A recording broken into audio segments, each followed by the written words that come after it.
hybrid meeting of the Boise City Historic Preservation Commission. A few things to start out with for the good of the order. Everyone from the public entering this hearing virtually has been automatically muted and cannot speak. As the item you're interested in comes up for discussion, you'll be called upon and unmuted. We will ask if you have slides to share or if you can use the planner slides for your visuals. If you have your own slides, you will be promoted to a panelist. This may log you off for a moment and log you back in, and then you'll have the capabilities to share your screen. A quick overview for those logging in via Zoom. The capabilities and options are different depending on which device you're using. If you're on a smartphone, you'll be limited to only speaking and sharing your camera. If you're on a computer, you can share your webcam or your screen when called upon. Some laptops might not have microphone capabilities. If you wish to speak over the phone but watch on your computer, the phone number for this hearing is listed on the email you received when registering for tonight's hearing. For both smartphone and computer participation, there are controls on the bottom of Zoom to virtually raise your hand when you wish to speak on the item you're interested in. If you're attending on the phone with no visual capabilities, you can raise your hand virtually by typing *9. Again, that's *9 to raise your hand virtually on a phone. There is a chat function in Zoom. This is part of the record and should only be used if technical difficulties arise. If the chat function isn't available for you, you can email zoninginfo@cityofboise.org with any technical issues. Our procedures for public hearings begin with a presentation from the planning team, and then we'll go to the applicant and then the representative of the Registered Neighborhood Association, followed by questions from the commission. After that, we proceed to public testimony, starting with those who signed up on the electronic sign-up sheet in advance, and then anyone else who raises their hand virtually. Each member of the public is allowed up to 3 minutes for testimony. We will provide a 30-second warning and then stop you at 3 minutes. We are strict with this time as it is limited in code. Then the applicant is allowed 5 minutes for rebuttal, after which the hearing will be closed and the commission will deliberate and render a decision. Tonight's agenda and proceedings will be almost the same as our regular hearing, except we might have a bit of a delay as we work with this technology. Madam Chair, you have the floor. Thank you, Ted. We are citizen volunteers appointed by the mayor and approved by the city council. We make final decisions on projects within the city's historic districts. Any decision made tonight may be appealed to the city council, provided that the appeal is filed within 10 days of this hearing. In order to file an appeal, you must have given written or oral testimony at tonight's meeting. So that's why it's important to give your name and address when you testify this evening. We utilize a consent agenda. This means that if the applicant agrees with the staff report and if there's no public opposition, the item will be placed on the consent agenda. All items that are placed on the consent agenda are approved with one motion without further public comment. For items not on the consent agenda, we will hold a full public hearing in the order just detailed a few minutes ago with staff, applicant, neighborhood association, and then the public testimony. Thank you all for attending tonight. Will the clerk please call the roll? Montoto. Here. Richter. Here. Valderrama. Here. Maroney. Here. Koski. Here. 5 present, Commissioners Rupp and Weaver absent. Thank you. Give me just a moment here while I pull up our agenda.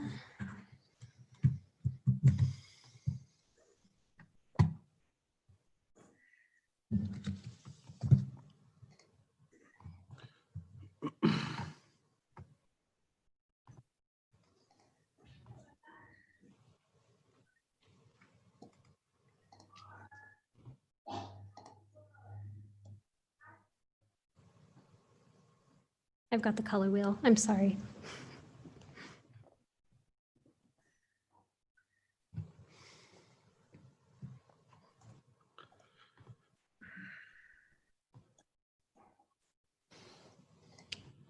So on tonight's consent agenda, Oh, thank you so much, Nikki. Thank you.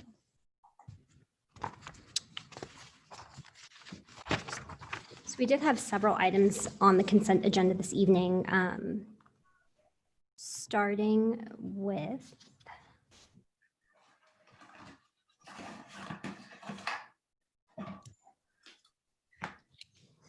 Ted, do you happen to have the two items that were on the proposed consent agenda that we will be hearing?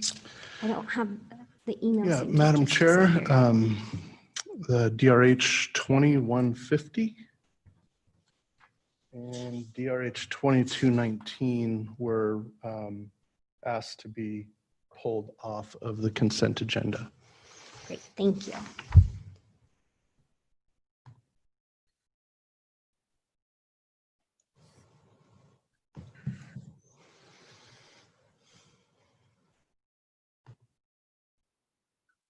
Oh, goodness gracious.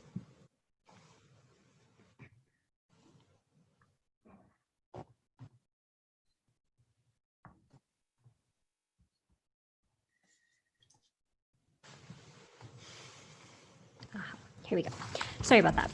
So tonight's consent agenda consists of item number 3, DRH 18-00131, item number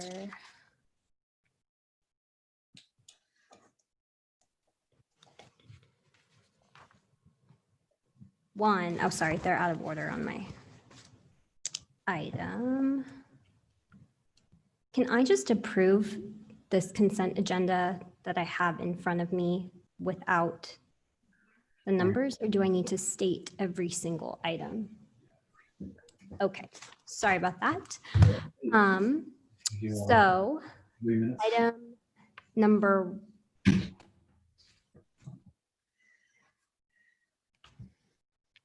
okay. Item number 1, DRH 20-003-00034. Item number 2, DRH 20-00082. Item number 3, DRH 18-00131. Item number 5, DRH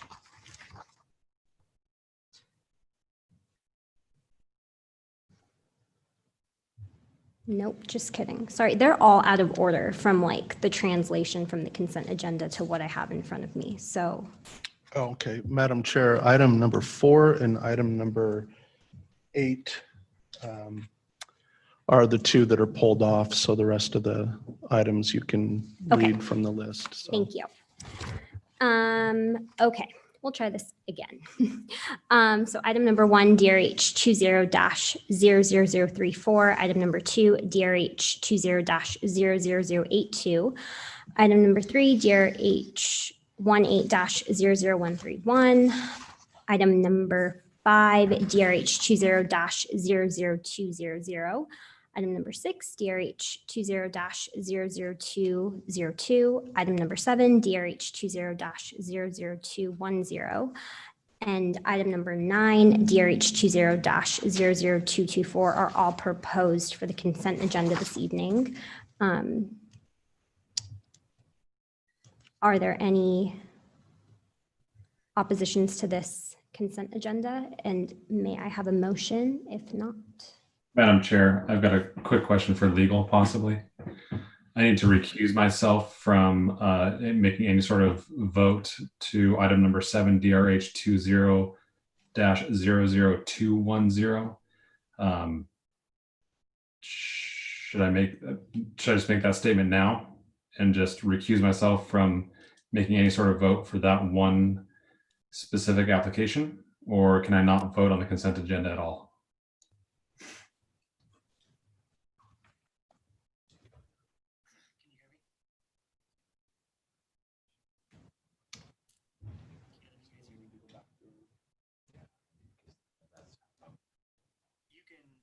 Oh, just noting it for the record is appropriate.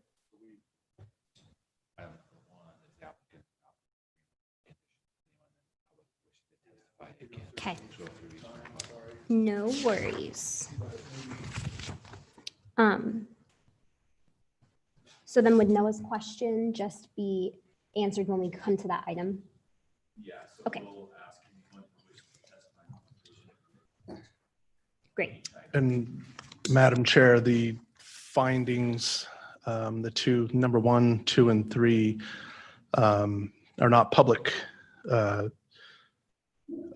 hearing items. They can be Okay. pulled off by the commission, but they're not public hearing items. So those 3 need to stay on consent unless a commissioner would like to pull one off. Perfect. I am going to see if I have a, aha, I do.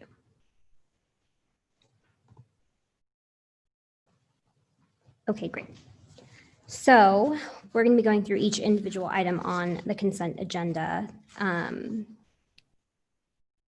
before we go ahead and approve it. So item number 1, DRH 20-00034. This is ratification of findings for 1012 North 15th Street. Item number 2, DRH 20-00082. This is also ratification of findings for 516 West Franklin Street. Item number 3, DRH 18-00131. This is an extension by a 1-year approved certificate of appropriateness for 2115 North Heights Drive. Is the applicant present? If so, virtually raise your hand.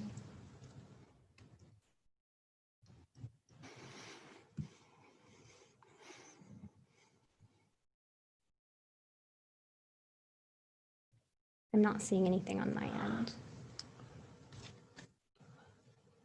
Madam Chair, I see that the applicant for the time extension, Robin Gates, is in attendance, and I think she's raised her hand. Oh, great, perfect.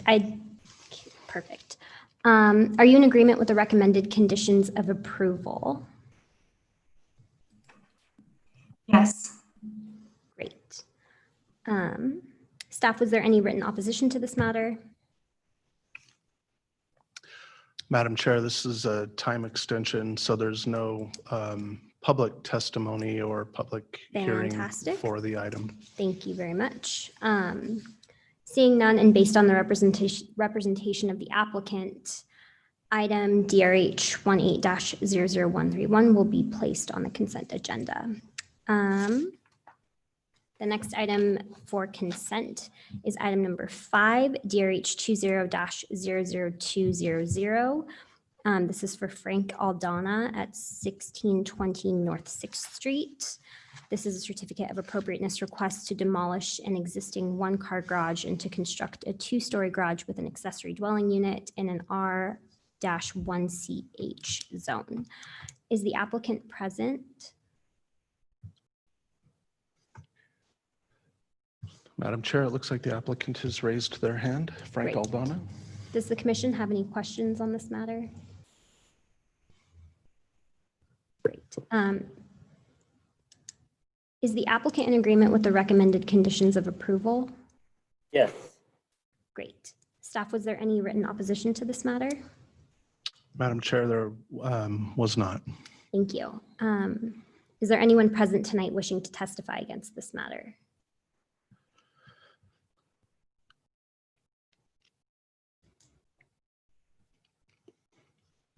Okay. Seeing none and based on the representation of the applicant and lack of opposition, item DRH 20-00200 will be placed on the consent agenda.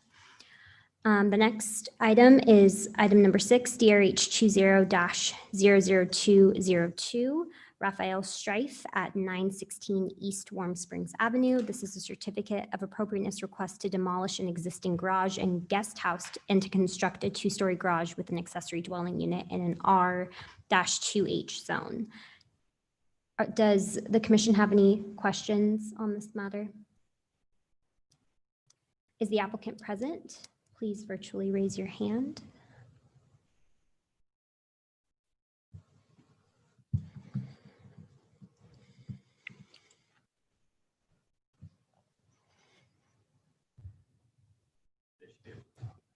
Oh, great. Are you in agreement with the recommended conditions of approval?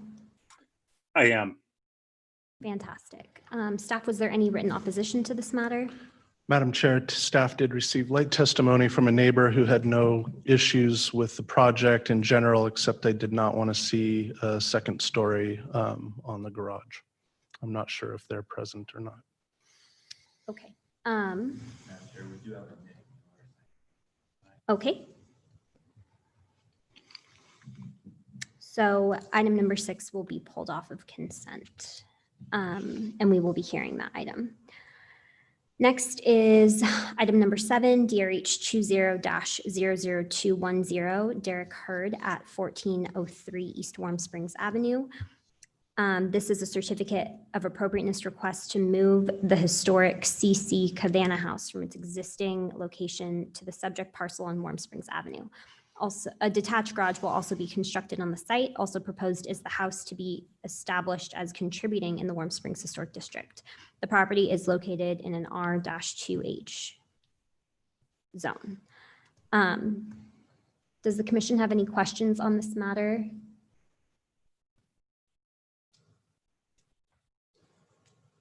Commissioner Richter, I think was this the item?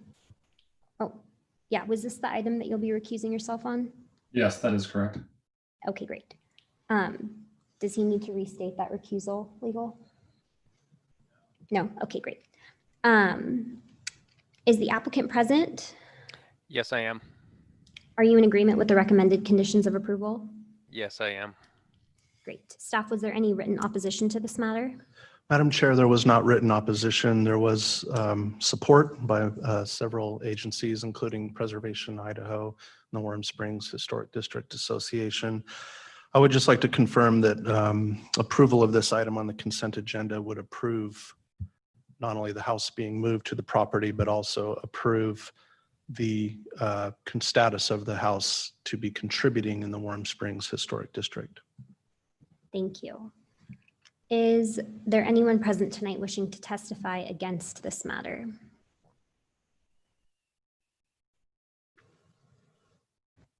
Seeing none, and based on the representation of the applicant and lack of opposition, item DRH 20-00210 will be placed on the consent agenda. And our final item that is possible for the consent agenda this evening is item number 9, DRH 20-00224. This is a National Register nomination for 512 West Idaho Street. And this is a request for a Historic Preservation Commission recommendation to the State Historic Preservation Office's Historic Sites Review Board for nomination of the historic Robbins House to the National Register of Historic Places. This property is located in a C-5HD zone. Does the commission have any questions on this matter? Is the applicant present? Is there an applicant since it's a nomination? Madam Chair, the applicant would probably be a representative from SHPO itself, so there probably isn't somebody present for that. Okay, so then that can just automatically go on consent then. Fantastic. I move that the consent agenda and all items on the consent agenda be approved, subject to all the findings and conclusions and conditions of approval agreed upon for each application. Do I have a second? Second. Thank you. Ted, would you please call the roll? I'll let Josh go ahead and call the roll. My preamble says Ted. I'm sorry. Yeah, I'm sorry. Montoto, Aye. Richter, I, recusing myself from item number 7, DRH 20-00210. Valderrama, Aye. Maroney, Aye. Koski. Aye. Motion carries 5-0. Madam Chair, it's a little out of order, but we do need to also do a motion on the minutes. The minutes, Yeah. right.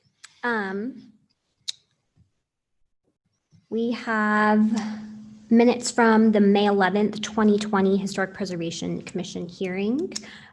Do I have a motion on those minutes? Madam Chair, I'll move to approve the May 11th, 2020 minutes. Thank you. I'll second. Thank you so much. Josh, will you please call the roll? Montoto, Aye. Richter, Aye. Valderrama, Aye. Maroney, Aye. Koski. Aye. Motion carries 5-0. Thank you. We'll now move to the remaining items on the agenda. And the first item to be heard tonight is DRH 20-00150, Ken Litzinger at 1521 North Fifth Street. This is a certificate of appropriateness request to construct a partial two-story single-family structure and associated site improvements in an R-1CH zone. Ted, can we please have the report? Thank you, Madam Chair. I would just like to confirm that the commissioners can see my screen, my presentation. No? Okay. Let's see. How about now?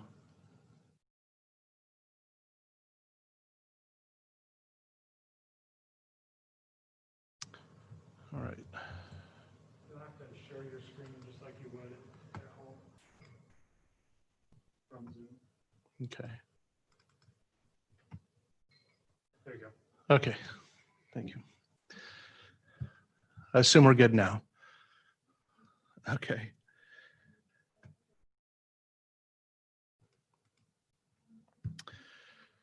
Thank you, Madam Chair, members of the commission. This property is located at 1521 North Fifth Street in a certificate of appropriate request to construct a partial two-story single-family structure with associated site improvements in an R1CH zone and the North End Historic District. This property is currently vacant, save for a garage. The contributing house was demolished in March of 2020 without approval or permits submitted. A stop work order has been in effect on the property since then. The plans that you'll see in the rest of this presentation were actually approved by the commission back in 2017. However, they were approved for an extensive remodel of the contributing home. So those exact plans have been submitted for new construction.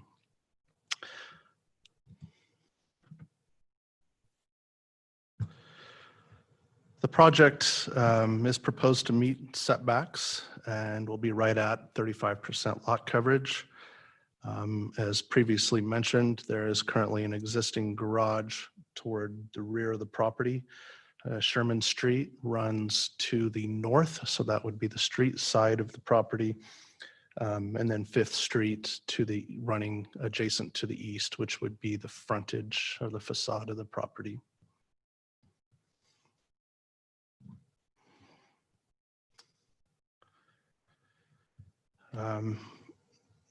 Here are the west and south elevations of the proposal. Again, this is the concept that was previously approved by the commission for remodel, but now proposed for new construction. So the west elevation is the rear, and then the south elevation would be the interior side.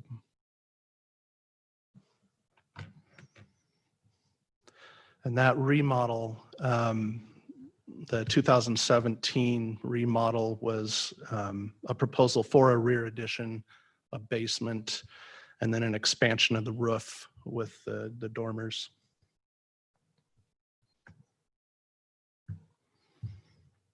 And then these are the street elevations. So the east, again, here is the front, with the north being the street side elevation.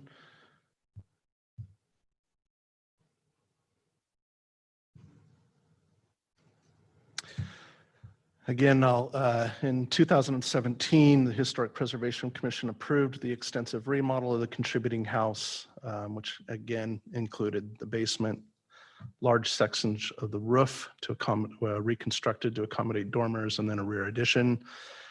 In March, a neighbor called to report that the house was no longer standing.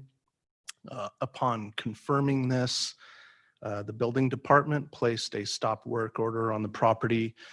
The required approval from the commission wasn't achieved or sought, and the required permits for demolition were not applied for either. And then on May 8th, 2020, the applicant submitted plans for reconstruction of the house using essentially the same plans that were approved for the extensive remodel. This is the house that was previously there.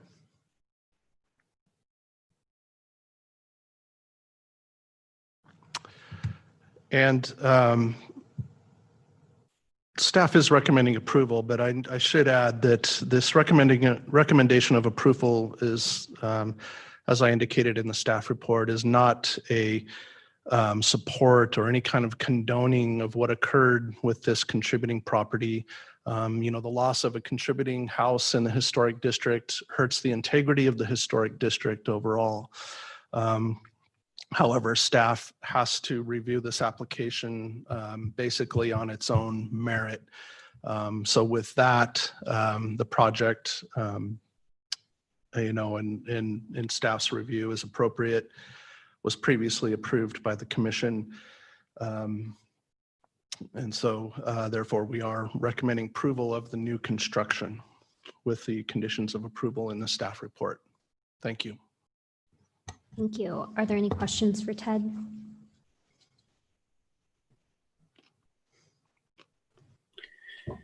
Ted, I have a question. This is Commissioner Koski.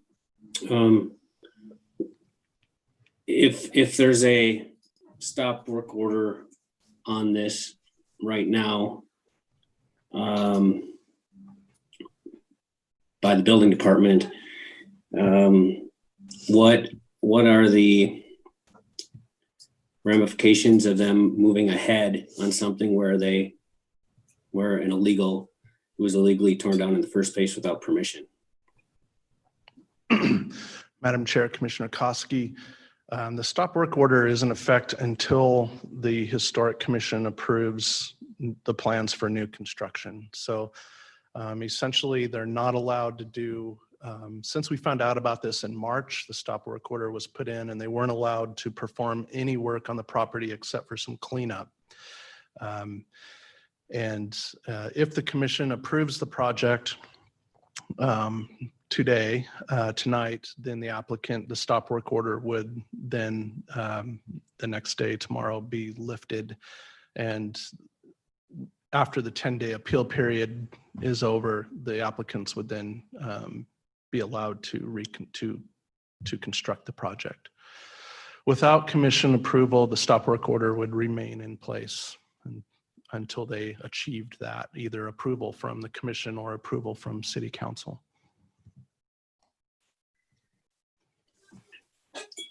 Thank you. Any further questions for Ted? Great, we'll move on. Is the applicant present? Great. Please state your name and address for the record. You'll have 20 minutes.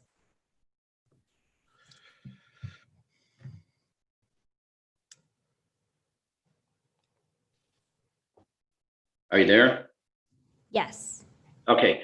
Yeah, Ken Litzinger, I'm the applicant. And as mentioned, we did get the approval to do this project in 17. I wasn't part of that original approval, but we going around town and stuff, just trying to get this building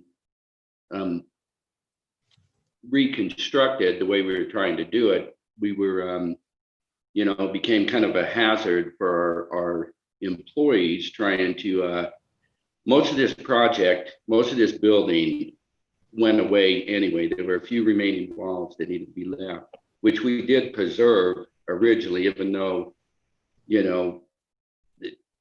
we took the building down, but we were preserving the walls to stand the walls back up. We'd seen other projects in the area, particularly on 15th Street, where they did the same thing.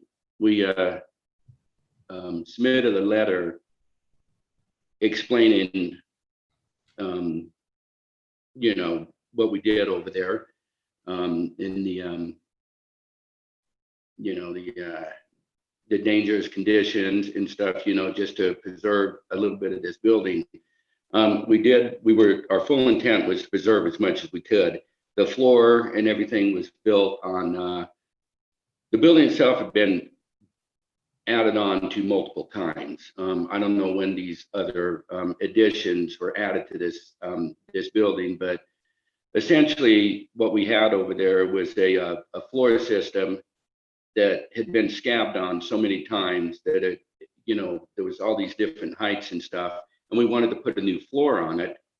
And I don't know how you put a new floor on it without kind of disassembling it. I did not know that disassembling it, taking it down basically would be considered a complete demo when we was going to put some of it back up. When they did the stop work order on us, we ended up just, they told us we could clean up the job and that essentially the house was no longer contributing. So, don't even worry about preserving what walls, we intended to preserve on this building.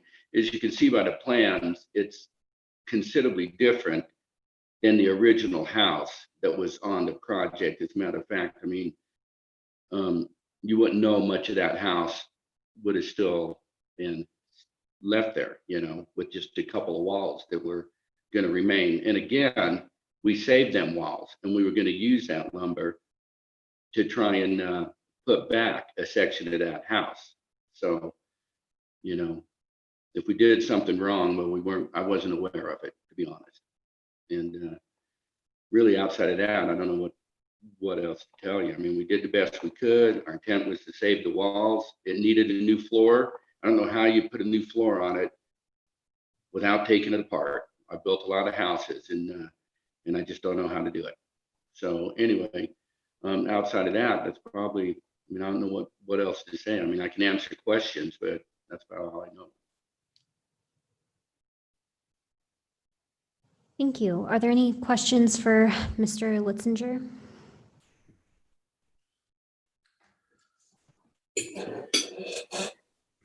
Madam Chair. Oh, Commissioner Richter, please. There's a world of questions here. And without going down a road that, shouldn't be going down, I think your biggest quote right here, Mr. Litzinger, was, "I didn't know how to do it." Okay, yeah. If you didn't know how to do it, then you shouldn't have been there in the first place. Well, that's of course your opinion, but that is not my opinion, Mr. Litzinger. That is fact. Really? So there was a way to preserve this home without tearing down the walls, without tearing out the floor structure. If the proper precautions were taken initially during the demolition of this home, then you could have saved the walls without tearing them down. You could have saved the floor structure without tearing them down. Yes, it takes longer. Yes, there are steps in order to take in the beginning to make sure that it's done safely. But if those steps were taken in the beginning, we would not be in this predicament. And you would not have said, "I didn't know how to do it." It is extremely disappointing that we're in this situation right now. Thank you, Commissioner Richter. Commissioner Koski, did you have something to say as well? Yes. I am outraged. I'm outraged that we're in this position. And you mentioned you were going to try to save parts of the walls. I was there the morning on the site when it was reported that it had been torn down. You can't save walls when you're tearing it down with a backhoe. That was like a war zone. Everything was just destroyed. I disagree with your statement saying that you tried to preserve some items, because you didn't. Thank you, Commissioner Koski. Are there any questions for the applicant regarding the plans that we have in front of us? Madam Chair. Commissioner Oh, Moretti? go ahead. Oh, I see the plans that we already approved as kind of a verbal contract of what we're going to do and you know, how they were going to proceed and where they, is it Mr. Litzinger, has proceeded in violation of this contract. It's hard to approve something when they're saying, yes, we agree to do everything that we say we're going to do when they've already violated that. And so I guess I'm asking the applicant, what can you say to guarantee us you're going to go ahead and follow this verbal contract that we're presenting to you right now?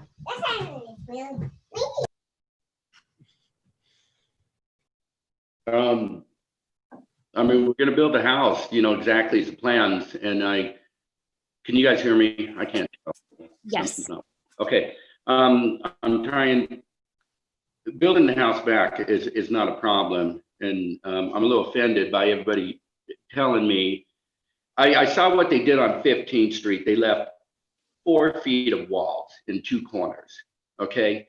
Same thing, they had to replace the floor, so this is not unusual what was taking place over there. And if the other guy'd like to show me how to remove a floor underneath a house, I mean, I'd like him to come out to the job site. The thing is you know, I built a lot of houses in my life. I mean, I was trying to do exactly what I've seen go on in town year after year after year on these historical houses. We did preserve the walls. And again, I take offense to somebody say that the walls were not there. We pulled them off to the side, and we did the 2 walls that were going to remain. And we did remove the siding. The siding was, you know, an old lead paint siding, and it was going to be removed anyway. I mean, it was on the plans to remove it and replace it.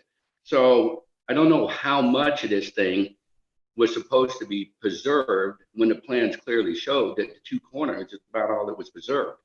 So, you know, but I can assure you that we would go back in with the plans that were approved back in 17.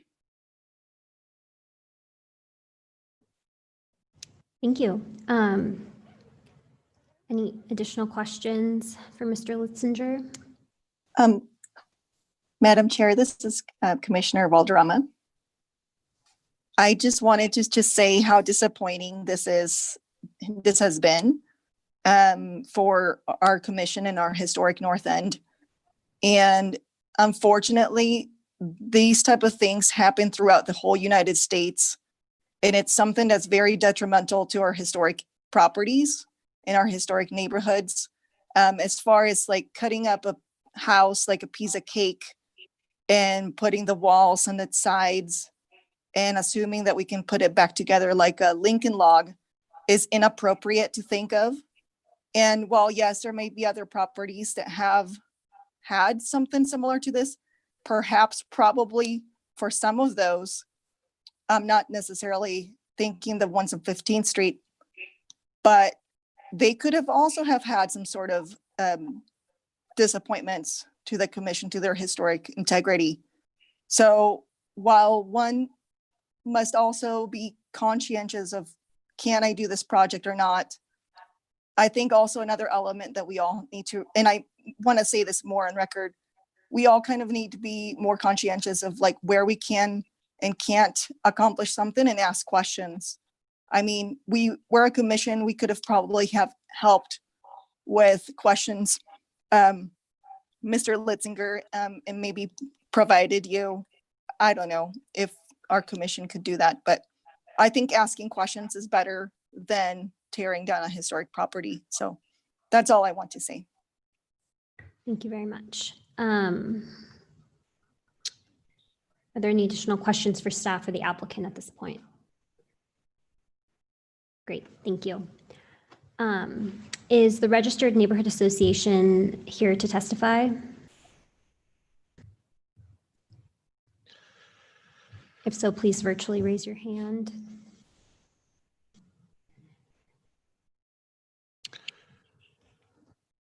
Madam Chair, I believe somebody is present from the north end. Oh, Okay. great. Hi, Sherry. Please state your name and address for the record. Can you hear me, Madam Commissioner? Yes, I can hear you. Please state your name and address for the record, and you have 20 minutes. Thank you. This is Sherry Batazzo, 1110 West Eastman, Boise, 83702. I'm the Historic Preservation Liaison for the North End Neighborhood Association. And the association takes exception and shares in Commissioner Koski and Commissioner Valderrama's outrage as to what happened. We take exception to the presentation of the plans presented here tonight for the proposed new construction at 1521 North 5th Street on the basis that a contributing structure was removed without the consent of this commission and the city. It's apparent that the applicant does not fully realize that historic districts are not arbitrary. They're created, set forth, and governed by SHPO federal guidelines that allow cities like ours to designate areas where preservation is a priority, such as the North End. Actions like the one that led to the presentation of these plans this evening impact everyone, and like Mr. Venegas said, the integrity of the district. There's so many people that make great effort to comply with that which preserves this history, and this jeopardizes the ability to maintain the effect of the district itself. It's incumbent upon all of us to honor these requirements of a historic district, or we risk greater impact on the entire area. It's an egregious action that sets a poor precedent, including the example set forth by the applicant, such as 15th Street. We condemn the practice of illegal demolition and fully support any disciplinary action taken by the city, and we do not support the plans to move forward with the new construction. And with that, I yield my time. Thank you very much. Do we have any members from the public tonight wishing to testify? If so, please virtually raise your hand. I see Steve Vaught.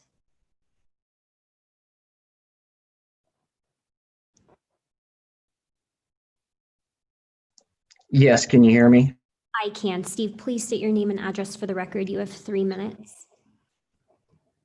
Steve Vaught, 1924 North Montclair Drive, Boise, Idaho, 83702.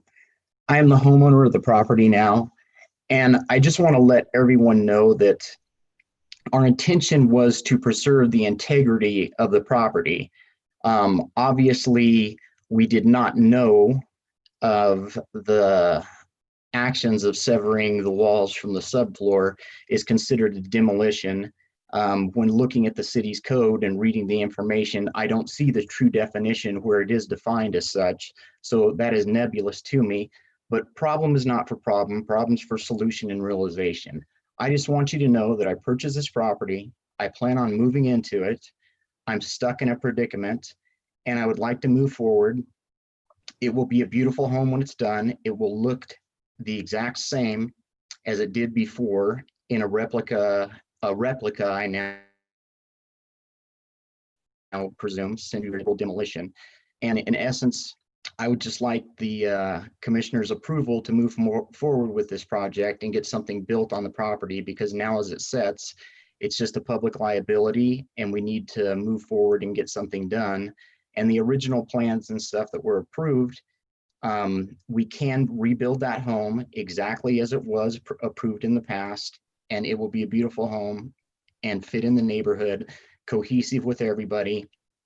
And I know that many members are outraged with what's done, and I don't condone those actions. We accept responsibility, liability, now that we know after the fact that it was done, and we're just wanting to move forward. We've had numerous people come by and praise what we're doing and appreciate the things that we've done. Obviously, people, when they appreciate something, they don't come out and typically publicly testify because they get caught up with all the negative. And I just want you to know that I'll answer any questions, but I would like to move forward and get this home built and move into it. Thank you. Thank you so much. Is there anyone else? I see Frank Aldana.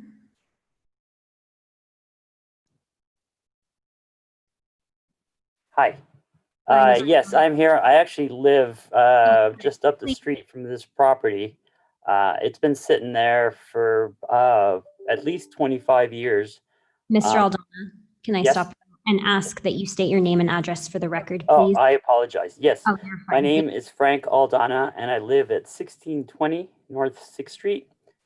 And I just wanted to say this house has been sitting for solid 25 years there, raccoon infested, broken windows, um, random homeless people living there, and it's just been an eyesore. And it's just been kind of bringing down the neighborhood, just a opportunity for people to move in there and do drugs or whatnot. One thing. And I was a builder, and I built a couple of homes here in the North End where we excavated the home and lifted the homes, kind of like what Mr. Steve Bodge is doing here, where we lifted the house up, put them on piers, and then excavated. And we did it, the year I did it was 2016, so we had a really big snow load. I was physically under the house putting together the foundation. House was creaking. We actually ended up going back to the building department and had you guys had brought out the city of Boise brought out an engineer and verified that the house was about to come tumbling down on us as we were beneath it building the foundation. So, but what I wanted to say is with this house in particular on 5th Street here, a lot of these homes, and I work primarily in the North End as a remodeler, and a lot of these older homes, you open up the walls and it's very uncommon to have a structural wall built. A lot of these sections you have 12 feet where 2 of the studs are actually touching bottom to top plates. So structurally, this house is garbage. It really is. I walk by it. I walk my dog by it on the daily. And when the walls were removed, I actually looked at it, and the foundation, the structural wall that were called to be kept, those walls that are called to be kept are garbage. They really are. They're a complete liability. The 2x4s were rotten out. So as a builder, it makes it really complex. So I don't condone what the builder did as far as not getting the permits. That was a big drop the ball. He really missed the target on that one. So that was a big screw up. But I think as a homeowner, I think they should be permitted to move forward with their project, because this house is a complete eyesore. And basically anything new in the neighborhood that is rebuilt with the same structural and architectural integrity is only a gain in my book. It's really silly to basically have these walls be kept up when they're not structurally solid. So basically, it's going to cost a builder, I'd say, another 30 to 40% more to keep these existing walls that aren't structurally Mr. sound. Aldana, that is your time. Thank you so Okay. much. Sorry. Thank you. Are there any other members of the public wishing to testify this evening on this matter? Please virtually raise your hand.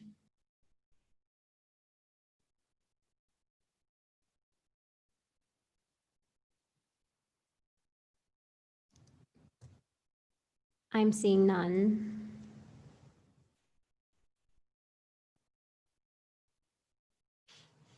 Okay, it doesn't appear so. Are there any final questions for staff or the applicant?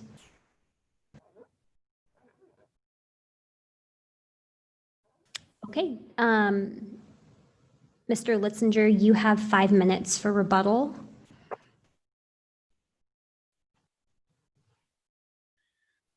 Yeah, I'm back here. Yeah, and I apologize for not going and getting the proper permits. I didn't think I needed any other permits. I mean, we had basically not, I felt that the permit covered what we were doing. If I needed to go get a demo permit for this house, I mean, I apologize for that. I agree with the guy that, structurally it wasn't sound. And we did save them walls. I'm going to go back to the fact we had them walls laying on the ground. They were just stud walls. They were going to have to be completely modified.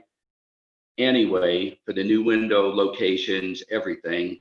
The house had no headers in it or anything structural holding the thing up. It was becoming a hazard to workers, and you know, I mean, I don't know. I mean, what's somebody's life? If the thing collapses on people, it collapses on people. I just, you know, and I agree. I'm not out there trying to tear down houses that are contributing just out of spite. I mean, this house was in poor shape. There was a few walls that were going to remain.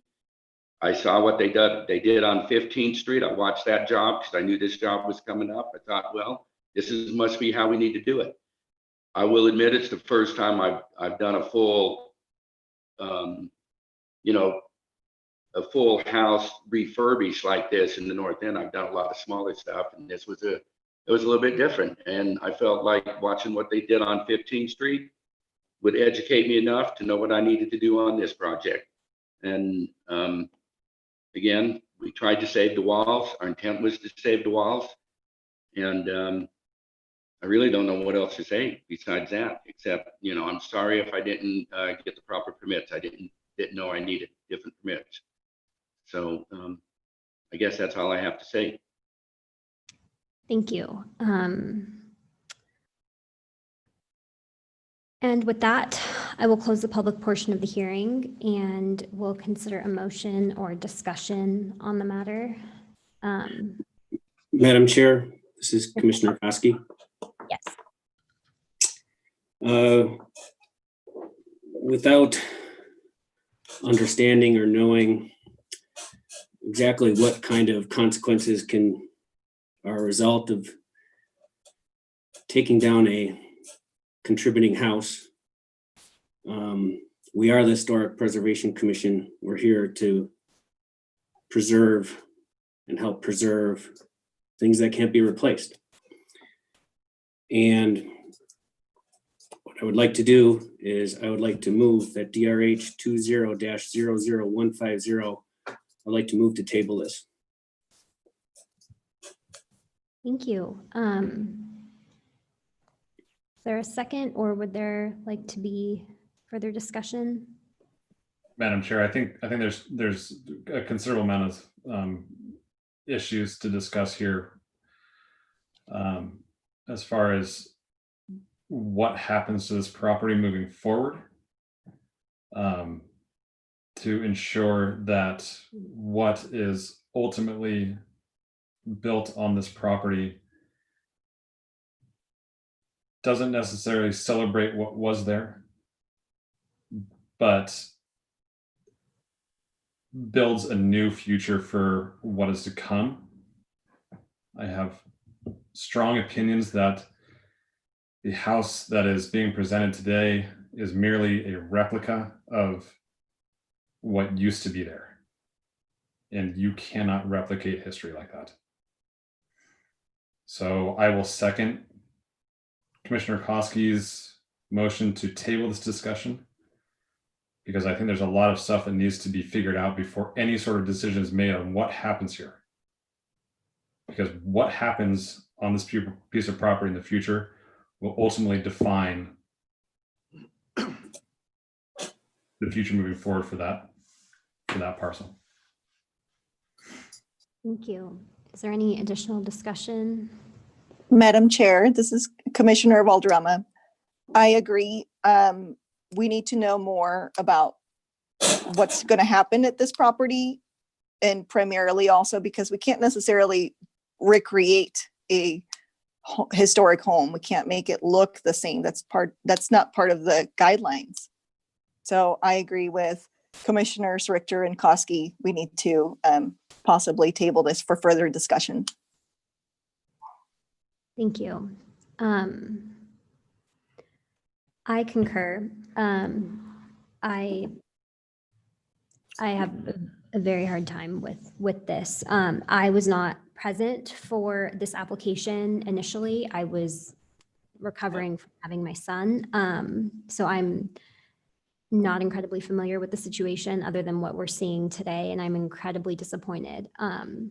Had Mr. Litzinger known the process of working in a historic district, he would have known that demo permits for a contributing structure are a commissioner or a commission hearing event. So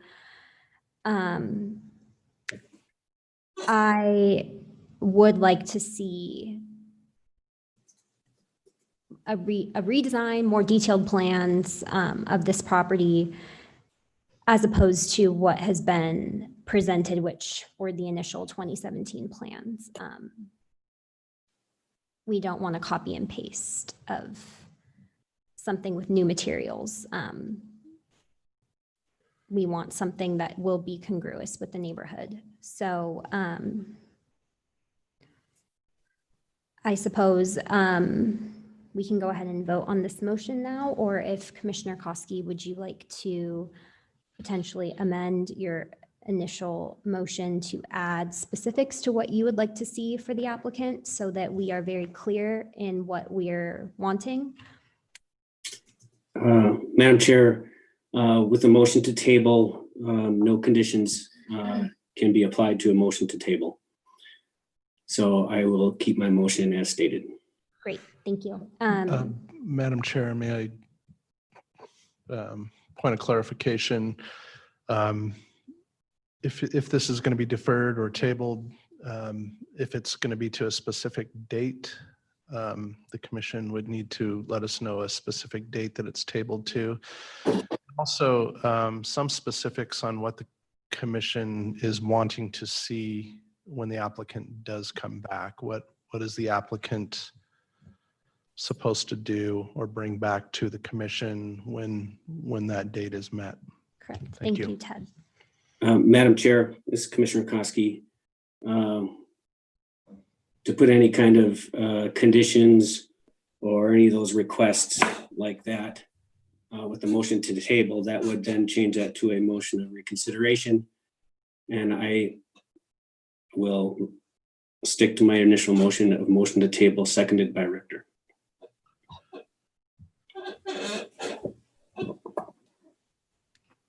Okay. Josh, will you call the roll? Montoto, No. Richter, Aye. Valderrama, Aye. Maroney, No. Koski. Aye. Motion carries 3-2. Thank you. Is just another point of clarification, is this, so it's tabled, the application's tabled to an indefinite, when does the commission expect this application to come back in front of them? And I guess Legally, I'm curious what we need to give some sort of reasonable Right. Legally, we need to expectation. have some We guidelines on can't just table this without some sort of date for it to come back, or under what circumstances. Madam Chair and Ted, if I could speak to that. That would be a question for legal as far as when it gets addressed next. They would have to answer that. I believe it's the next meeting, but I don't know that for a fact. That would be something legal could answer for us.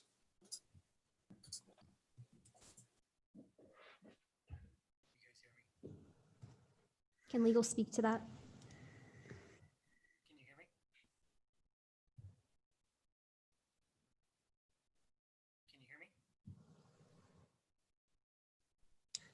Adam?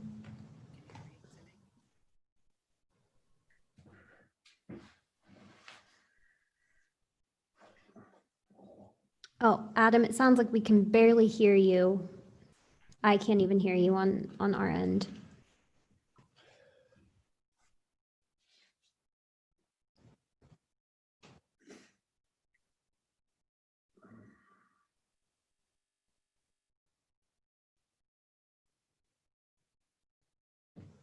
It would default to next meeting. Okay, so it sounds like then item DRH 20-00150 will be tabled to the next hearing. Do we have a date for that yet, Ted? Madam Chair, I believe that's July 27th. July 27th, 2020. Madam Chair, can I just ask a quick question? Please. So what does that mean? We're seeing it again, we're seeing something redesigned, we're talking about it amongst ourselves. Like I just haven't had this happen before, and I'm wondering what it means. Thank you. I mean, Commissioner Koski, would you like to speak to your motion since there were really no specifics? Could you just clarify? I think Commissioner Richter, excuse me, Madam Chair, I think Commissioner Richter said it best when there's so many unanswered questions and concerns, and some things that we need to know more about as a commission before we can make a vote on this. So understanding what kind of consequences there are, if any, and how we as a commission need to address for the future activity like this, where a preserved property, which was approved to be preserved, is now gone and can never come back. So it would be would like to be just discussion amongst ourselves and with planning and zoning to understand better how to address this with a proper vote. Commissioner Maroney, does that answer your question? Madam Chair, just to clarify, what is the property owner supposed to be doing between now and the next meeting? And what are we doing between now and the next meeting? Madam Chair, Commissioner Maroney, I think a lot of our responsibility between now and the next meeting is to speak with planning and zoning, speak with the city of Boise, speak with the people in our cohort that can inform us on what the proper actions are and what the proper possible consequences are of actions that are taken by citizens and contractors when a contributing home is demolished. And instead of looking at an application that comes across our table 2 weeks before we hear the application, where there is an exorbitant amount of information that we need to try and consume and understand, when possibly we don't necessarily understand what the ramifications are when something like this happens, because it very rarely happens. Me as a commissioner, I've seen this twice, this being the second time. And I've been here for going on almost 9 years. So we need to understand clearly from planning and zoning, from city council, from the city of Boise, what happens when something like this happens. What happens to the contractor? What happens to the client? What happens to the applicant? What kind of actions are taken to ensure that these types of things, these types of missteps don't happen again? And so I think it is our responsibility between now and the next meeting that we have to gather that information from the people within our cohort, from the people within the city, to make sure that we can make a ruling saying, okay, now that we have this information and we know that we can make a ruling knowing that these missteps will not happen again, now we can move forward and we can confidently say, okay, we're now at a point where we can move forward. Because right now, if we say yes to this application, it's basically like washing this thing off the board. Like it never happened. And we need to know why it happened, how it happened, and how it won't happen again. That, I believe, is our responsibility as a commission, to find out these answers within the next month. Thank you, Commissioner Richter. And I have a follow-up question to that as well. What would you like to see from the applicant and the homeowner over the next month? At this point, I don't think I need to see anything from the applicant or the homeowner.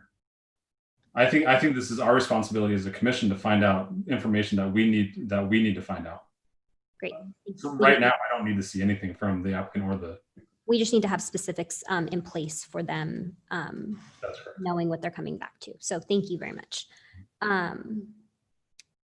And with that, Ted, do you have anything additional? Madam Chair, no, I don't. Thank you. We'll now move to the next item on our agenda.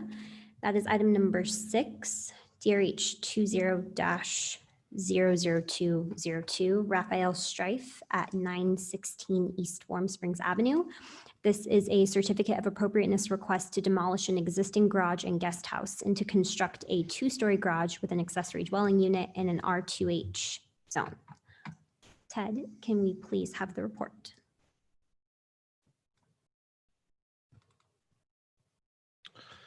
Thank you, Madam Chair, members of the commission. Let me just get this slide going. The location, as the Madam Chair indicated, is at 916 East Warm Springs Avenue.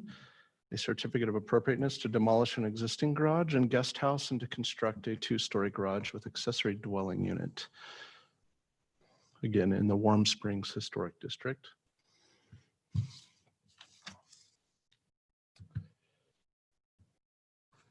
House is located along Warm Springs, generally between Elm Avenue and Maple, and is the house you see highlighted in yellow there.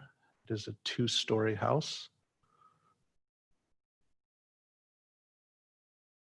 This is the proposed site plan, and the garage will be side loaded, loading in from the east here. It appears generally the setbacks will be met. There is some concern that the stair on the west side encroaches into the setback. So if that's the case, the code does not allow for a stair to extend into a side setback. So the stair would have to be relocated. And we do have a condition of approval in the report addressing that. The project, besides that, the project generally meets the setbacks and lot coverage requirements. This is the elevation of, this is actually all 4 elevations of the proposed garage. So here's the east elevation, which is the side load where the cars will enter. And then the south elevation here will face the main structure. And this is a photo of the house. And it is a contributing house, National Register house in the Warm Springs Historic District. The garage, though it's 2 stories, will be significantly shorter at the peak height than the peak height of the house. So there is not concern that it will overwhelm the house as it is located toward the rear of the property and will be shorter. And here are some photos from the alley showing the guest house and garage here with a house in the background. And then the right-hand picture with the guest house. And then shots of the alley.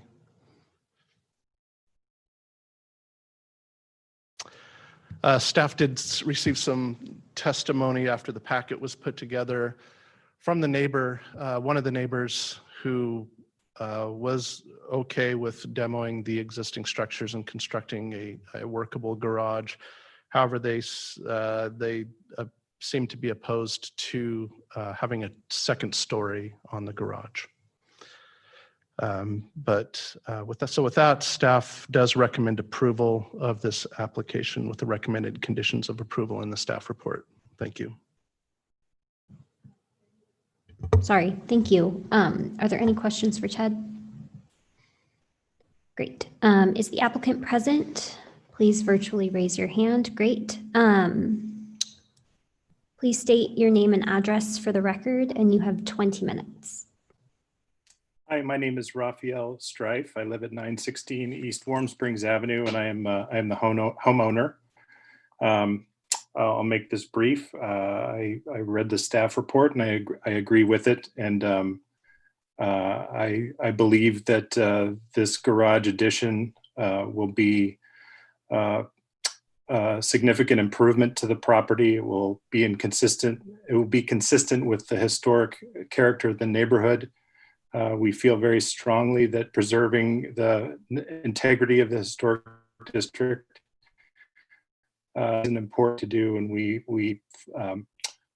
really feel strongly that in doing the project in this way, we keep that in mind.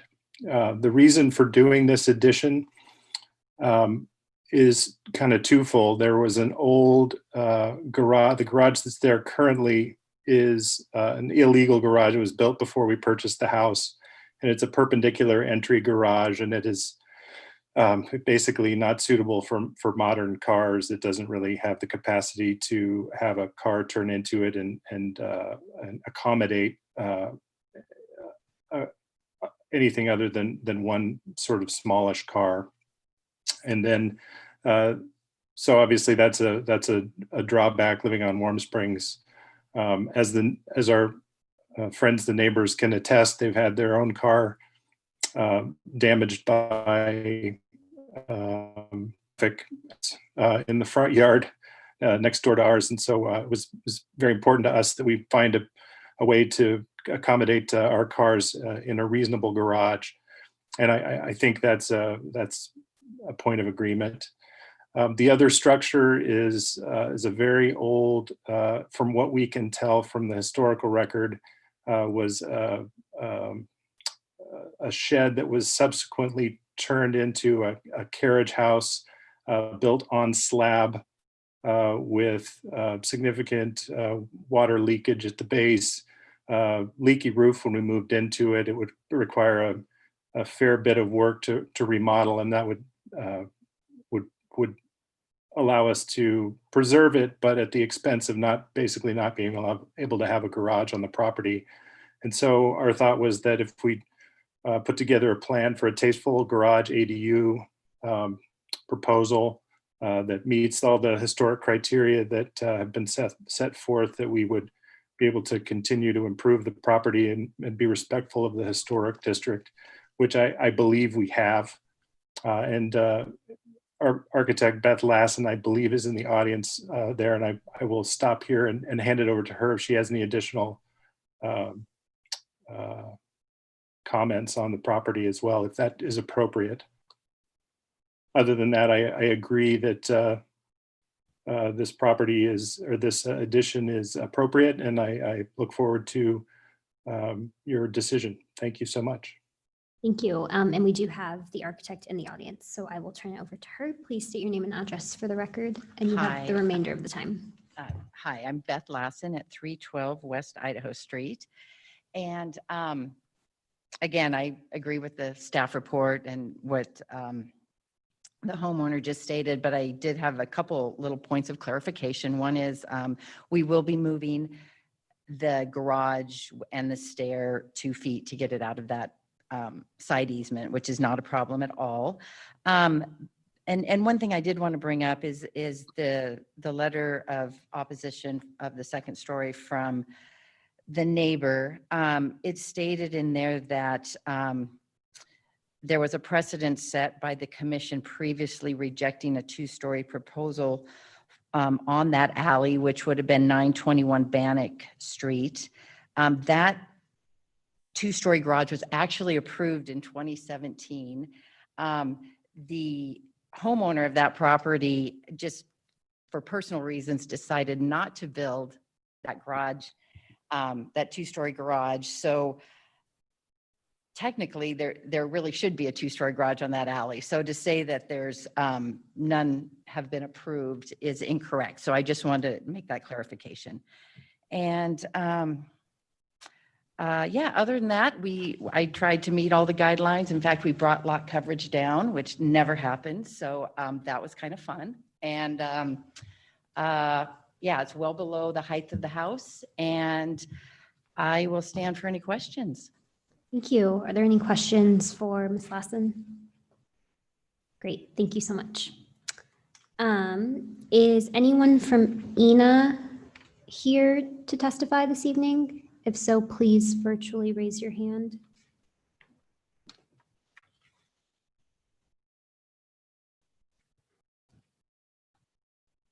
I'm not seeing anyone.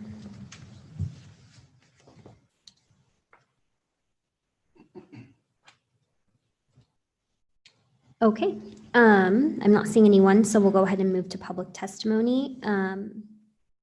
We did have one individual signed up to testify, I believe. Was that Nick Miller? Great.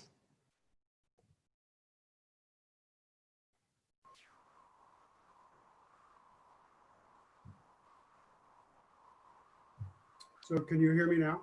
Yes, we can hear you, Mr. Miller. Please state your name and address for the record. You want to be able to see me too? Can you see me? No, I cannot. You want to unmute my visual, or is that, let's see if I can do it. Feel free. Mr. Miller, if you have something you'd like to show, I can promote you to a panelist. You'll be dropped off and then you'll rejoin the call very momentarily. I don't need to show anything. I just thought maybe you wanted to see that I was, live body. Do you have in front of you the email? I noticed the architect has seen our submission that we did submit in writing last week. Do you have our narrative that we submitted? Is that in front of the commission? Ed, can you pull that up? Yes. Thank you so much.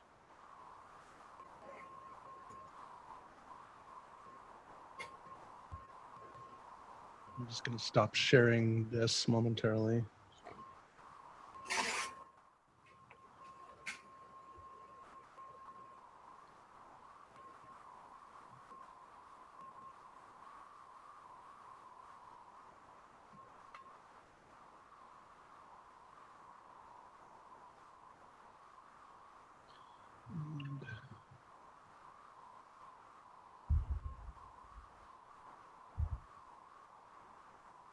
Okay, so the letter is up.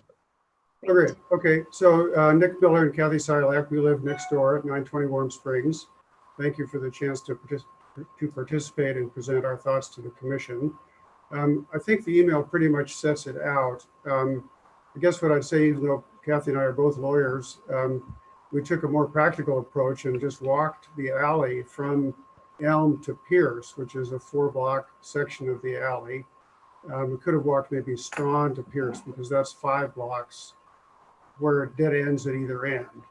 And we noticed there's not really a single 2-story structure that's in the back. There are many 1-story structures, garages, dwelling units, add-ons, originals, historic, you name it, but they're all single story. The one that's 2-story is, as I mentioned, is on Bannock in the 1100 block, which has 4 lots instead of 5 or 6. So the impact is much less. And I don't know if it was grandfathered, but it's also on Bannock. Doesn't involve, if I understand it correctly, the historic district of Warm Springs. And as noted, we support our neighbors. We love the neighbors. We get along great. I just want to raise the issue of the precedent that we think the commission is probably setting by allowing a 2-story structure where there are none. And I apologize if I missed the 2017 at the 921 Bannock, but the fact is they didn't build it, so it's not there. And this would be the first 2-story, and I'm sure this wouldn't be the last. So as I said, we took a practical approach to walk the alley from one end to the other, and that's a fact. That's the fact. That's what we have today. I guess circling back, we did submit this last week, but then afterwards I actually looked at the law and the regulations, and you do have a clause in paragraph 6.1.11 that anything has to maintain or should not, it should maintain a blend with the heights of buildings on adjacent sites. So I think there is a legal argument here too, that just on your own regulations, that allowing a double story where there are absolutely none would set a precedent and I would argue is not consistent with the commission's regulations. I mean, I respect the staff work. Ted's been great to work with. I appreciate the dialogue from Ted. And we're trying to be good neighbors here, but I just think the commission really needs to seriously consider the precedent of a two-story where there aren't any, particularly in the Elm to Pierce, but in a wider stretch also of the whole East End. I've probably got my 3 minutes, but I'd be happy to answer any questions if you have them. And again, thank you for the opportunity. That's time. Thank you so much. Are there any additional members of the public wishing to testify on this matter this evening? If so, please virtually raise your hand.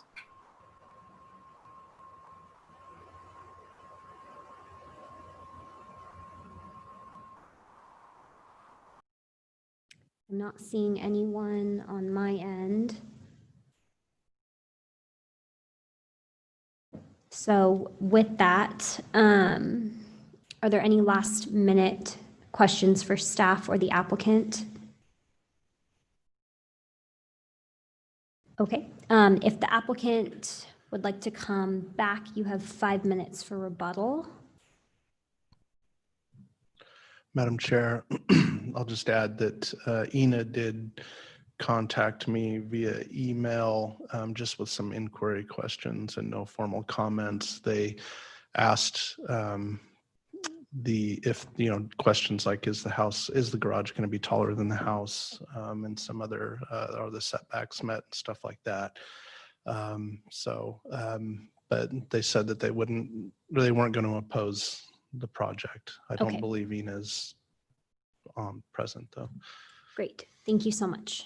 And we did have the applicant I saw re-raise his hand. Hello, can you hear me? Yes, please state your name and address for the record one more time. Lost Drive, 916 East Warm Springs. And thanks again to Nick for taking the time to comment on this project. I think we both share a desire to keep the neighborhood character intact. I think my thoughts on this project, I think if there were a way to keep both an ADU and have a functional garage, we would absolutely be able to do that. But the way our property sits and the kind of the geometry of the situation kind of requires that there be one structure there with kind of legal car entry orientation. And it's just, and I would hate to sort of not be able to keep a dwelling unit that's could provide a place to live for somebody who could be a benefit to our neighborhood, just so that we could have a better garage. And I think it's a kind of a point of pride that our city is kind of pivoting towards maintaining housing density and infill in our neighborhood, and looking towards building out the opportunities for people to live and work in the same neighborhood. And I feel very strongly about that. I'm a neighborhood kid myself. I grew up 6 blocks away. I'm 5th generation Boisean, and I'm very proud of this neighborhood. And I really think it's a great opportunity to keep somebody with the option to live in a dwelling unit that's both beautiful and functional, and would be a asset to our neighborhood and our community, without having us park on the street and get hit by cars. Beth, do you have anything to add? She does not. Thank you so much, Mr. Strife. And with that, I will close the public portion of the hearing, and we'll consider a motion or discussion.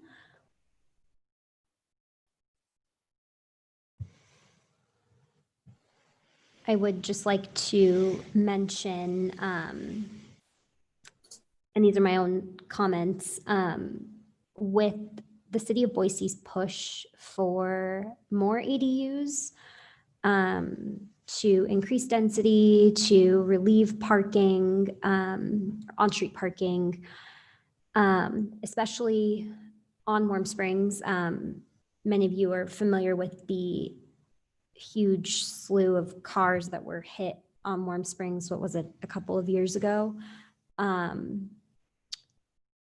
I personally am in support of this application.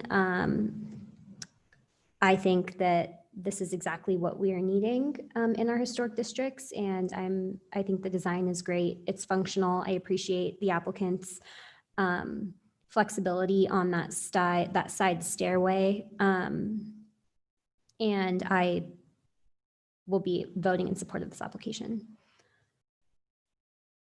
So with that, do I have a motion or any further discussion?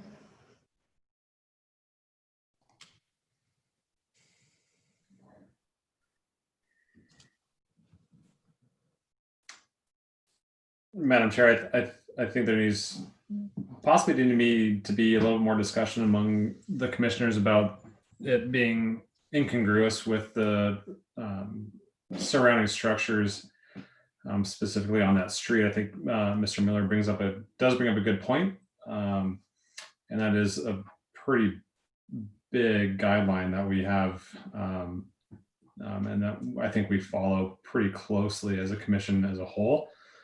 So I think there should be a little bit of discussion on, whether this specific application is congruous, is it incongruous? So I'd like to open up a little bit of discussion about that. Yeah, absolutely. And I guess I'm happy to entertain it. And I'll start by explaining my thought process a little bit. One being, part of our guidelines state that the garage or ADU cannot be taller than the main house. And so that is a guideline that we will be implementing, or I mean, we already do, but we will be holding to with any structures that are on Bannock. Warm Springs has very grand houses, often much larger than the rest of the East End.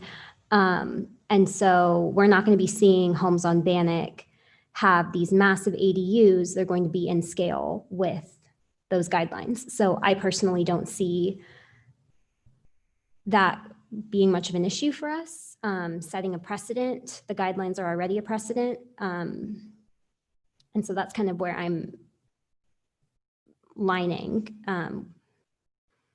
But I'm happy to hear what my fellow commissioners think. Madam Chair. Commissioner Maroney. I just want to say I agree with what you're saying. I, think that Mr. Miller brought up some really good points. Commissioner Richter did also, but I think that this is falling in guidelines of what the city wants to see overall in terms of ADU and creating more usable living space and parking space. I think that the design is modest and it makes sense with the house that exists there, and it does fall within our guidelines of not being taller, meeting the setbacks, etc. And so I am in support of this project. Thank you. Is there any additional comments, discussion, motions? Madam Chair. Commissioner Valderrama.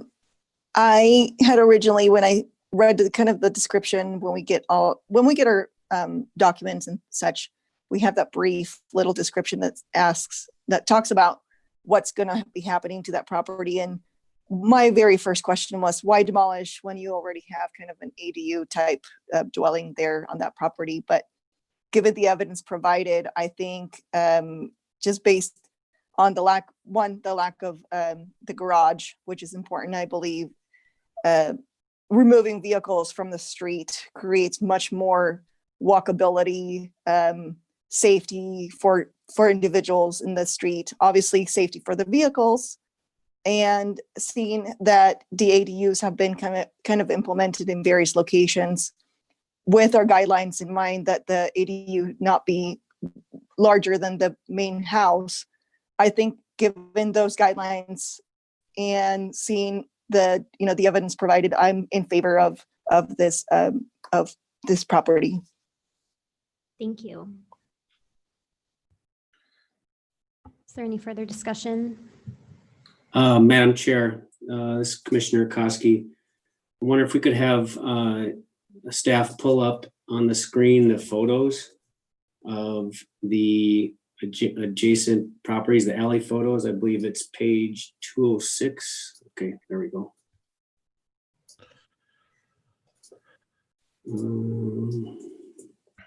Are there any additional photos, or are those the only two we have? Madam Chair, members of the commission, these are the alley photos in the presentation. There's maybe more in the actual packet. I can bring that up.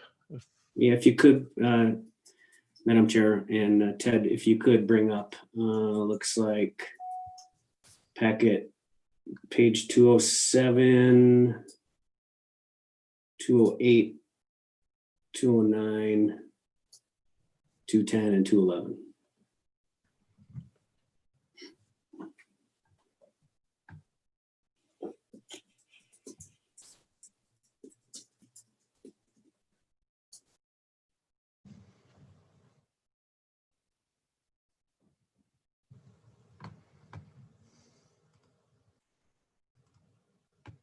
So here's the packet photos. There's the main house. These are the existing structures here. And then here's some alley photos. Oh, I'm sorry. That's the packet didn't come up. Hold on, let me try again.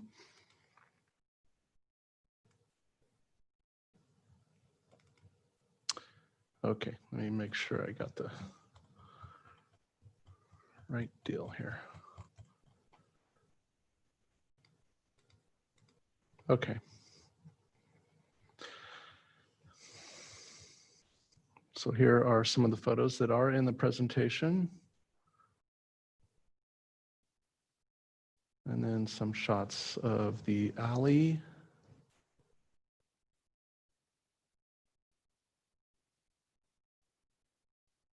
There's a shot, there's a photo of looking down one end of the alley. And then we go into the adjacent properties. Was there a specific photo in here? Was it this one? No, I just wanted us to view all the photos of the alley because it's very evident in the pictures that they're all one-story garages. And a point of discussion from Commissioner Richter was exactly that. You know, we have all one-story garages. They're all relatively low roof lines, and I just wanted us to consider these pictures once again before we, or as we continue this discussion. So thank you. Thank you. I also want to remind my fellow commissioners that we're looking at a home on Warm Springs. The alley is shared with Bannock Street. So the homes on Bannock are not on the same scale as they are on Warm Springs. I just want to remind my fellow commissioners that because the homes on Warm Springs are much more grand and large in scale. So we're probably not going to be seeing two-story garages on homes on the Bannock side that share that same alley because a lot of those homes aren't even two stories in themselves. So that's, again, just kind of my thought process. Do I have a motion on this item?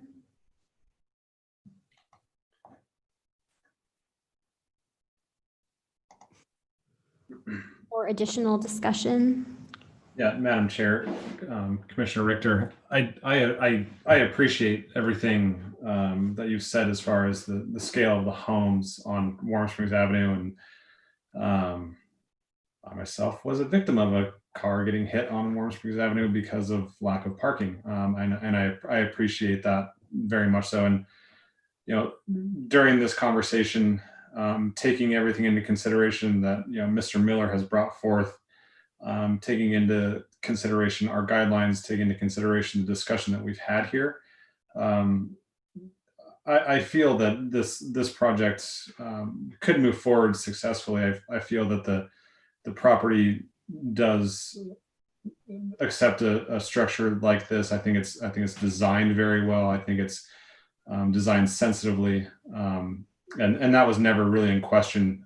My biggest question was to make sure that, making sure that things are congruous with with the neighborhood. And that being said, the houses, yes, they are more grand on Warm Springs Avenue and versus the houses that face Bannock. So having a little bit of difference between those two streets it's going to be prevalent for sure.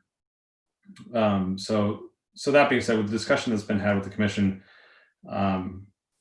I do believe that this is a project that could move forward successfully, and I think it would fit the subject property pretty well. Thank you. Would anyone care to make a motion? Madam Chair, I can make a motion to approve DRH 20-00202 with the conditions of approval found within the staff report. Thank you. Do I have a second? I will second that. Second. From everyone. Okay. We'll go ahead, and I think I heard Commissioner Valderrama first on that. So we'll call her the second. And Josh, will you please call the roll? Montoto, Aye. Richter, Aye. Valderrama, Aye. Maroney, Koski. Aye. Thank you. Motion carries 5-0. Thank you so much. And our final item tonight is DRH 20-00219, Michael Webb at 1012 North 15th Street. This is a certificate of appropriateness request to construct a partial two-story single-family structure and detached garage with associated site improvements in an R1H zone. Ted, may we please have the report? Thank you, Madam Chair, members of the commission. Let me just get this slide going. Again, this is a certificate of appropriateness request to construct a partial two-story single-family structure and detached garage with associated site improvements. As you'll recall, this was a project that was denied last month by the commission due to massing largely. The commission thought that the project had too much massing for the neighborhood. So this is an aerial, again, of the site. It is vacant now. And I'll just go, I do have a photo of the house that I'll go to the end of my presentation and show this is the house that was denied last month, just to give you some context or refresh your memory on that. So this is certainly a full two-story house that was about 31 feet tall at the peak. And so now I'll go back to my presentation. So this is the site plan. All setbacks will be generally met.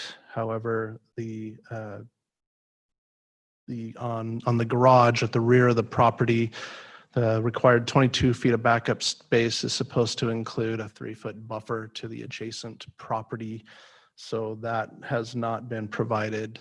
That will need to be provided or a variance applied for to reduce that 3-foot buffer line. So in essence, we would need a total of 25 feet from the door of the garage to that south property line. And you'll see in the staff report, the lot coverage for this plan is 37%. Staff has a condition of approval that the lot coverage be reduced to 35%. And the applicant has agreed to do that and has indicated they'll likely take space off of the garage. And maybe if there's some space taken off the garage, that extra 2 feet or 3 feet for the buffer can be picked up possibly, but I'm not sure.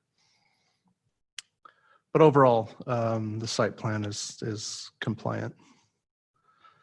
And these are the new elevations As you can see, the project now includes a front main gable with pony walls and side dormers to help reduce the massing impact.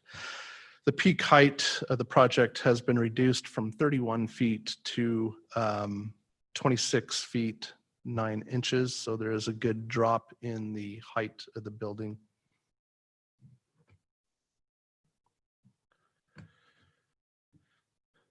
Here is another set of elevations showing the rear of the house as well as the front section of that garage. The garage will just be a 1-story, and then the north elevation of the house with the garage. This is a rendering of the project. I would just look at this on its own. Those side structures aren't what's there. Those are just renderings as well. But this is just to give you an idea of what it's going to look like in a sort of color 3D image. And again, this is the existing vacant lot. The house on the left is directly across 15th Street. It's a 2-story multifamily house. And then the one to the right is the house directly to the south. It's a 1-story bungalow. And then the house on the left here is the house adjacent to the north, which is about a 1.5-story structure, single-family structure. And then on the opposite page is a house across 15th Street. Just to give you some context. As indicated in the staff report, staff believes the applicant has reduced the massing of the house. The height has been fairly significantly reduced by about 5 feet to the peak height. And again, with that, with the incorporation of the pony walls and dormers, the massing is really broken up a lot better on this project. So we do believe that the applicant has met the intent of the Commission's requests on that last denial. And with that, we recommend approval of the project with the recommended conditions of approval in the report. Thank you. Thank you. Are there any questions for Ted?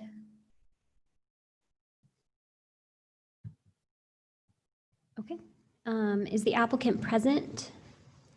Great. We'll just have you state your name and address for the record, and you have 20 minutes.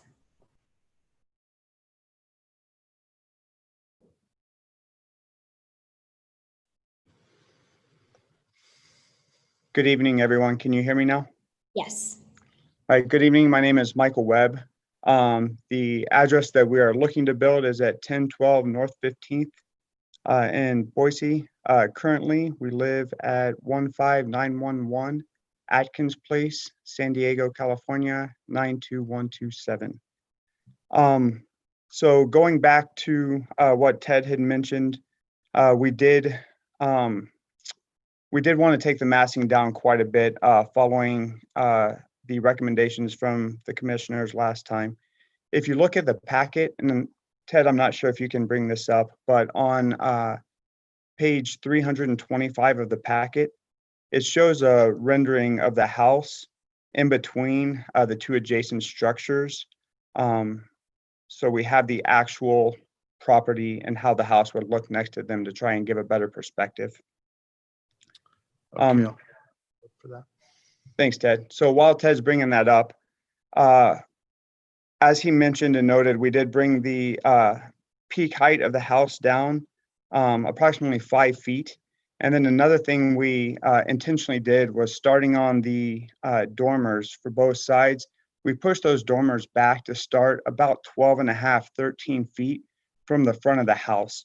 That way it gives a better perception from the street level of it being, a 1.5-story house, just like our two adjacent properties being 1 story in the front and then raising up to the 2 stories in the back. So we're trying to stay consistent, not only with the houses around our blocks, but also the houses directly to the north and to the south of us. We did go around and we talked to the neighbors 2 blocks in every direction to get their feel for it. And all of the neighbors gave us a thumbs up on our drawings, said that they appreciated the improvements as long as we were staying within the 35%. I know Ted mentioned that as presented, we're at 37%. That was a miscalculation on my part. One of my drawing numbers had 1,650 instead of 1,727 square feet. So that's what makes up that extra 2%. And as Ted mentioned, we will be taking that directly out of the garage space. So Ted, if you can scroll down for me. Keep going. Couple more. You're going to get the floor plans. It's right after the floor plans. Okay.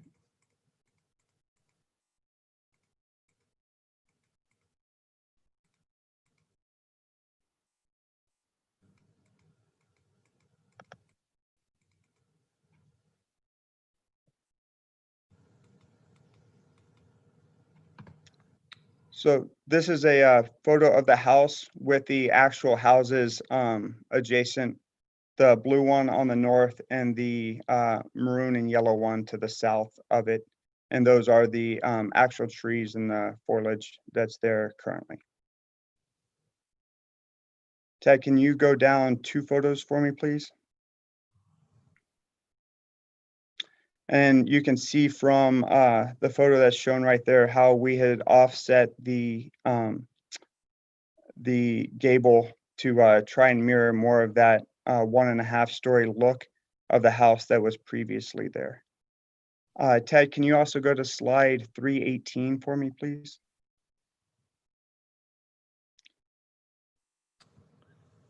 It's up. Okay.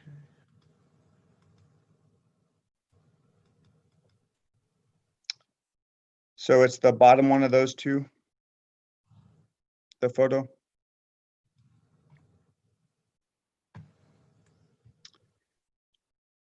So in this photo, the yellow house is the original house that was there, that was approved for demolition.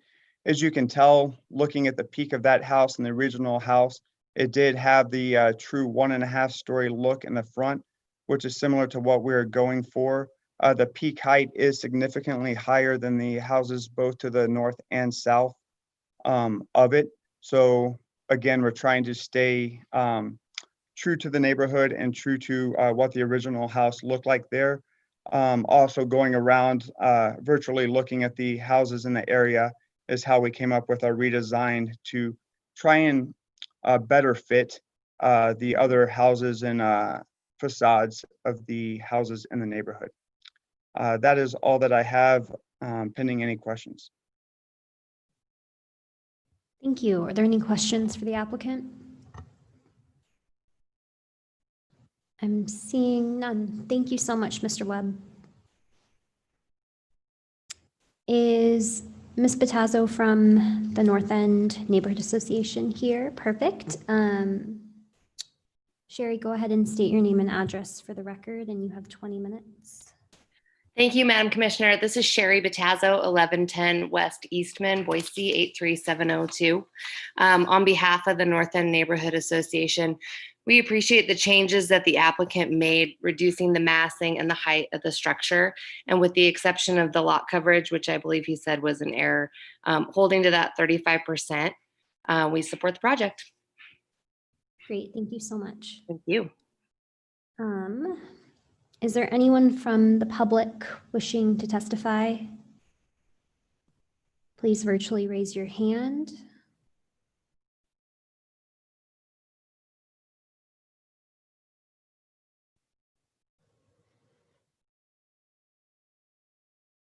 I'm seeing none. Anything I'm missing? Nope, great, okay. Are there any final questions for staff or the applicant? Okay, Mr. Webb, you have 5 minutes for rebuttal if you'd like it.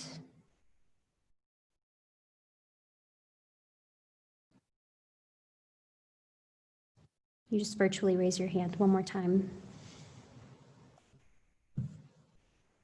again, thank you for the consideration. We're really looking forward to beginning this project and get building so that we can move up to Boise, establish some roots, and join the neighborhood and really become a part of it. Thank you. Thank you so much. And with that, I will close the public portion of the hearing and we'll consider a motion or discussion. Madam Chair, it's Commissioner Koski. I have some discussion to add if we could. Please. I first of all want to thank Mr. Webb for working diligently on a redesign after last month's meeting. I know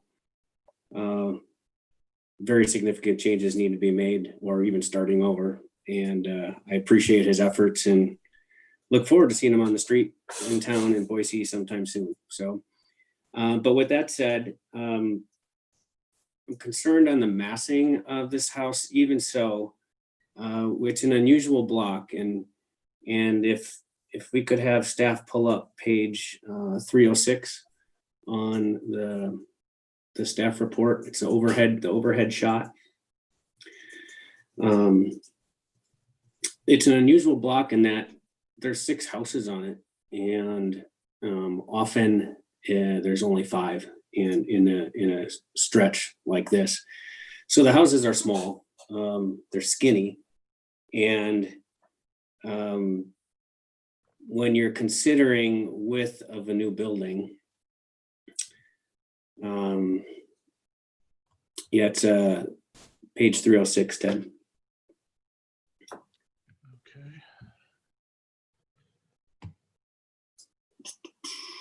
I don't know if I can see the page numbers here.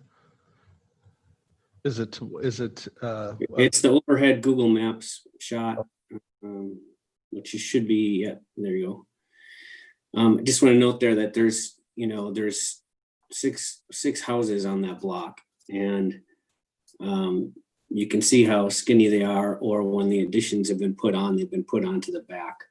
So if you go to page 318, Ted, so just 12 pages past this one, there'll be the street view, which Mr. Webb also, there you go, brought up earlier.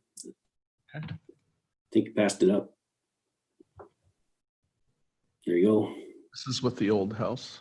Yep. So on that, if you can see the skinniness, the lack of width in the other houses on the block, and then most specifically the 2 on either side. So if you're looking from the street view on the new house, which if you go to page 325, Ted, another picture that Mr. Webb referenced, which is the rendering, it's immediately after the floor plans.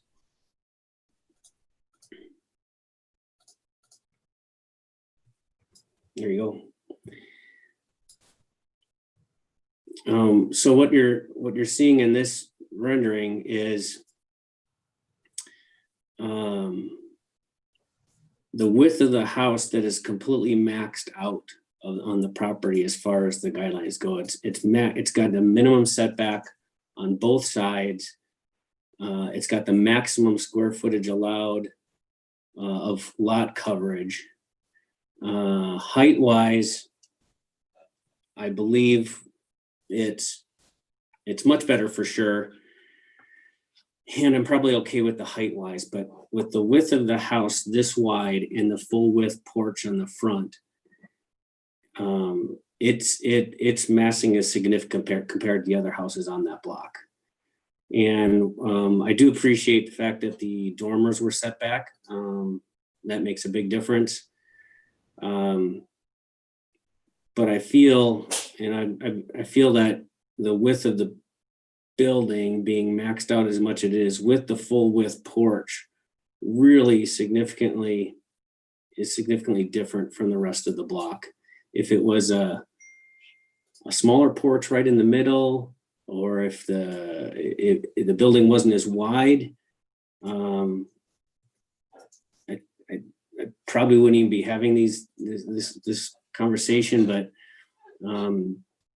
I don't know if things can be altered on the porch to make it smaller.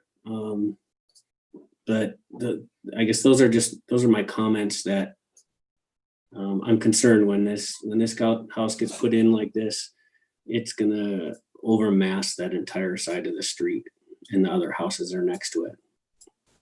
I like the design. I really do. The